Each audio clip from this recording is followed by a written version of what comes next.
একসঙ্গে দেখা যায় পাহাড়, সাগর আর ঝর্ণা। প্রায় 280 ফুট উঁচু হিমছড়ি পাহাড়ের চূড়ায় বসে দেখা যায় চারিপাশের নয়াবিরাম দৃশ্য। কক্সবাজার থেকে এটি প্রায় 12 কিলোমিটার দূরে অবস্থিত। হিমছড়ির একপাশে রয়েছে সুবিস্তৃত সমুদ্র সৈকত, আর অন্য পাশে রয়েছে সবুজ পাহাড়ের সারি।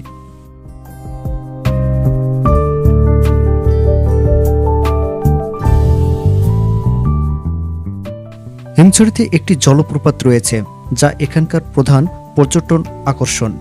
যদিও বর্ষার সময় ছাড়া অন্যান্য সময় ঝর্ণার পানি থাকে না বললেই চলে, তবু প্রাকৃতিক পরিবেশ হিসেবে হিমছড়ি পর্যটকদের অনন্য এক আকর্ষণ।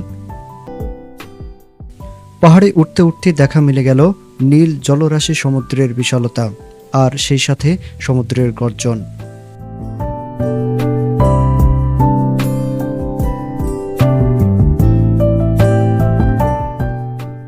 এই পাহাড়টির নাম হিমছড়ি পাহাড় ছিল না, এই পাহাড়টির নাম ছিল হিমছড়ি পাহাড় নামে।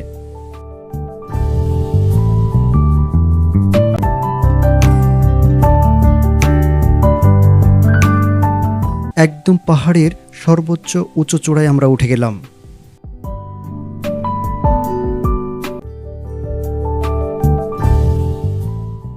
এই হিমছড়ি পাহাড়ের ভ্রমণের সঠিক সময় হচ্ছে সকাল এবং বিকাল। এই দুটি সময় গেলে আপনি সূর্য অস্ত এবং সূর্য ওঠা দুটাই উপভোগ করতে পারবেন। হিমছড়ি পাহাড় দেখা শেষ, এখন নামার পালা। এখন গন্তব্য হিমছড়ি ঝর্ণা। সেই সাথে কিছু তথ্য জানিয়ে রাখি।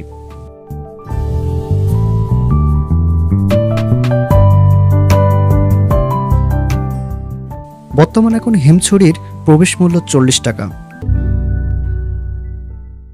পাহাড় থেকে নিচে নেমে একটু সামনে যেতেই চোখে পড়ে গেল হিমছড়ি ঝর্ণার এই সুন্দর দৃশ্য।